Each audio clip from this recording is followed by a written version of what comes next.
Well, Barb, So, you've cured an awful lot of things, and not all of them have been when we knew how to cure things. Like you were curing things before we ever discovered. Like before I ever cured my herpes, you had cured your vision, albeit possibly temporarily, I guess. And you know, you haven't had the flu in many years, and so on. You know, and Anna. I assume you don't get the flu anymore, right? no, I haven't had that in a long time. Years. Right. And so, you know, so most of the people who come to us want to cure herpes. That's why they contact us. And it would be nice if we could. Because we've helped people cure all kinds of diseases: fibromyalgia, Graves' disease, ankylosing spondylitis, would you believe, cancer, and you know, it would be nice to reach out and see if we can contact some of those people. You know, and at the same time, herpes is important. Herpes is a medically incurable virus that's, you know, it's related to a lot of things that do kill people. Like dengue fever. Oh. If you can cure herpes, you can cure dengue. If you can make a flu disappear, you can cure dengue. And dengue kills people. Wow. Especially like when they get it for the second time. I just read a John Grisham novel about this woman that dies of dengue after she gets it for the second time. Wow. Scary. Wow. Wild stuff. Yeah. So, let's do something for the people who have herpes. Okay? All right. Now, why don't you both each show your own version of how you would show somebody how to cure herpes. Since you've both cured it. You know, people are always asking about negative medical tests, and Anna, you never had a medical test that said you were free of herpes, but Barb got one in 2004? 2006, right. So, you know, just both of you together, just show them how you would go about curing it.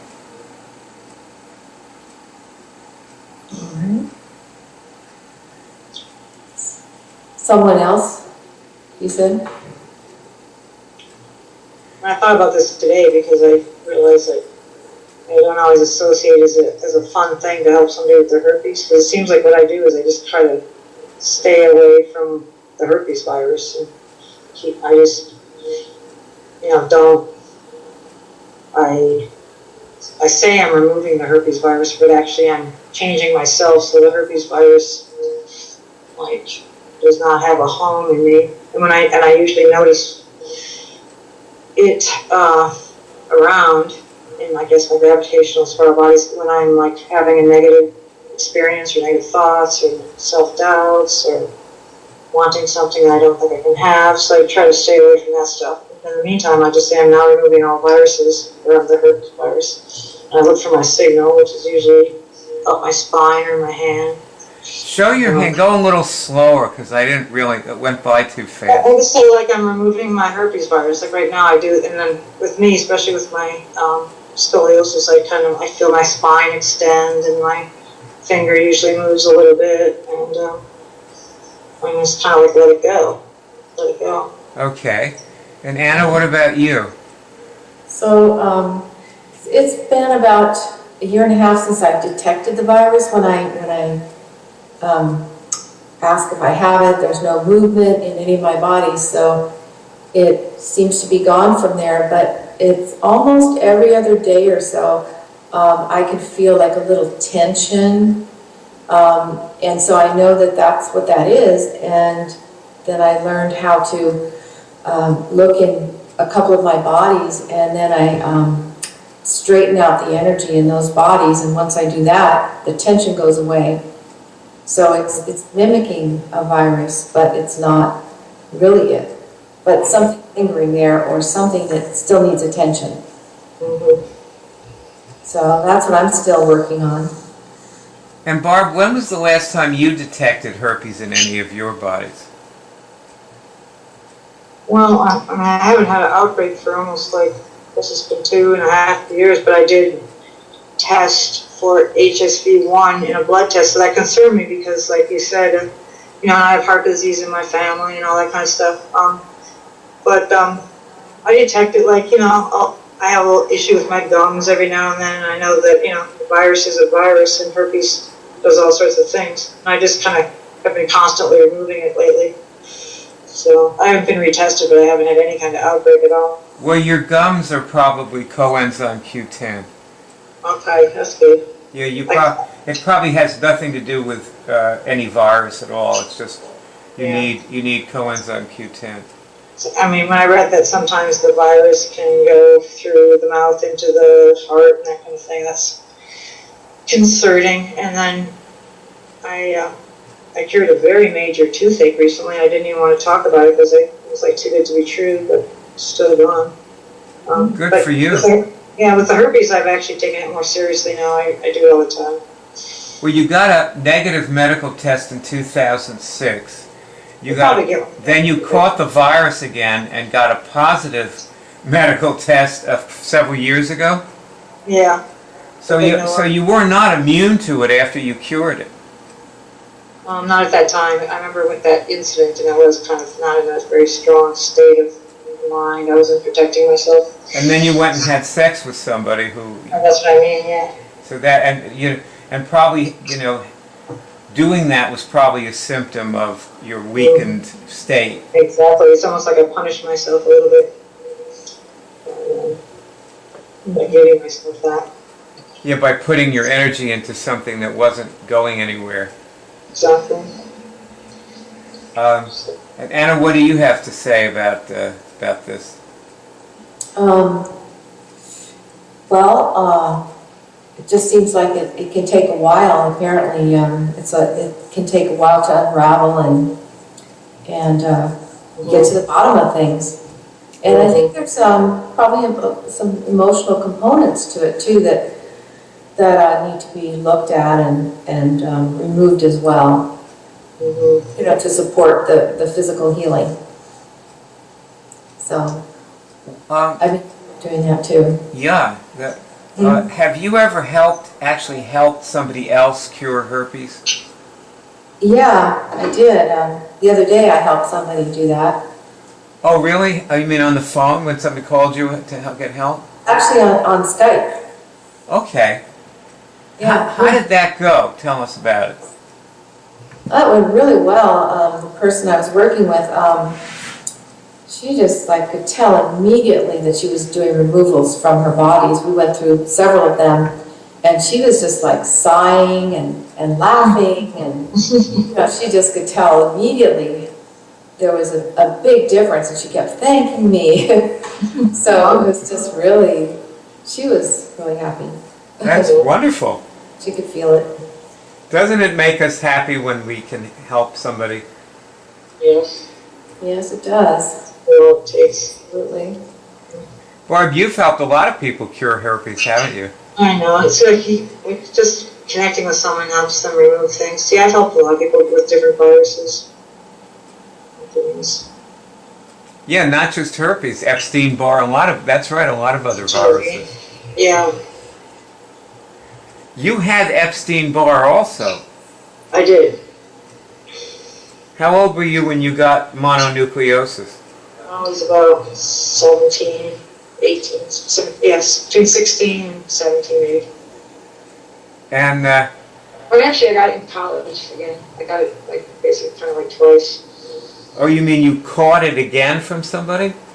I don't know, just sort of like, Or it reactivated? it reactivated. I got sort of like those symptoms, which sort of was almost like a flu. And then, but then that went away, and then when I got tested, it never showed up in a blood test again after I started doing this. And I never really had chronic fatigue syndrome, technically. I mean, I get depression often, or I have, but sort of onto that too. What do you do when you get depression?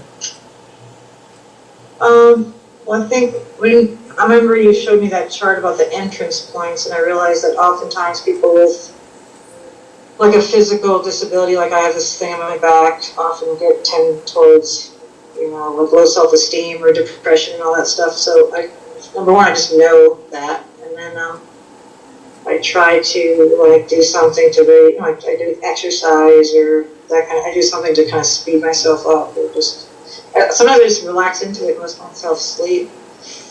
And like that. I've also met lately. That's how I met that guy Panache Desai. Is like it's amazing how psychic Twitter and Facebook is, because sometimes I just let other people, assist me. I like read what they say and I remember the nature of things, and I just try not to worry. But mostly it's kind of like removing it, or just not. I just notice it and react. Like pain. Like I can remove pain too. Right. This is the website. It's curedrive.org. We teach people how to cure a great many diseases, not just herpes or cancer or whatever the disease is that you found a volunteer to help with. But see, this is the cure show, and there are, if you see the alphabet, that's the diseases. When you click on one of those letters, you go to fever, fibromyalgia, flu, and you hear, we record ourselves. We record our cures. Most people who come to this web college, so this is the home page, and this is the movie right here. It plays automatically. So you notice when I went back to the home page, it started playing. And this is where you're supposed to start. Like before you speak to a volunteer, you should first familiarize yourself with this. Not only is this movie on the home page, but there are just other things you can look at, such as this is our Twitter feed, and these are people who help people cure things talking to each other. In the Twitter feed on the right, the big black thing. And then there are other options and steps. But your first step, this movie is 4.5 hours, and the movie will train you to construct a cure that's specific to you, so that you're not trying to cure, because if a volunteer tells you how they cured their disease, and you do that, you will be curing their disease instead of yours. But this is the movie that I'm clicking to various parts of. But if you watch this movie, and you'll see many people doing many important things for themselves, and you'll understand what to do for yourself. Doesn't cost a penny to watch it, and that's your first step.